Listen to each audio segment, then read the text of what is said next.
I originally wanted to work with children, and I did some research around educational psychologists, and then I kind of realised that that's a lot of assessment, but the people who actually do the kind of day-to-day functional work to help those children in need was the speech and language therapists, and it's like a way more broad job title than people think. And then it was only when I started the degree and started the training that I realised there's even more than I realised, and so I started getting into the mental health side of things and the adult side of things, and that was really kind of where I felt most passionate about, which is how I ended up at Rampton.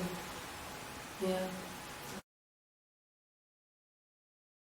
But then also the actual environment of working at Rampton Hospital I think is so supportive. I think unlike other speech and language therapy roles where you're kind of running around, going to loads of different schools, you've got the added benefit here of knowing that all of your patients are in one place, so you know that they're being given the best care and that you're kind of really contributing to people who are in need of that immediate help. There are a lot more restrictions in place than maybe other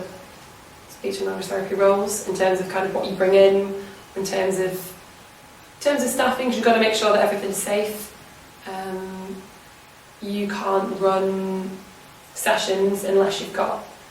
the right amount of staff and the safe rooms available. You need resources because safety is the number one thing I think for all staff here. I find working in mental health, the challenges of working in mental health are that you can start down one path and then their presentation might change completely from one day to the next, and so then you have to start down a completely different path.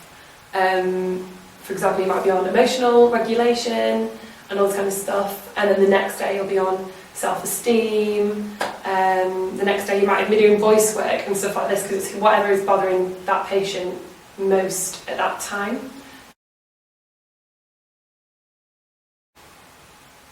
I think I mentioned before the importance of having a therapeutic relationship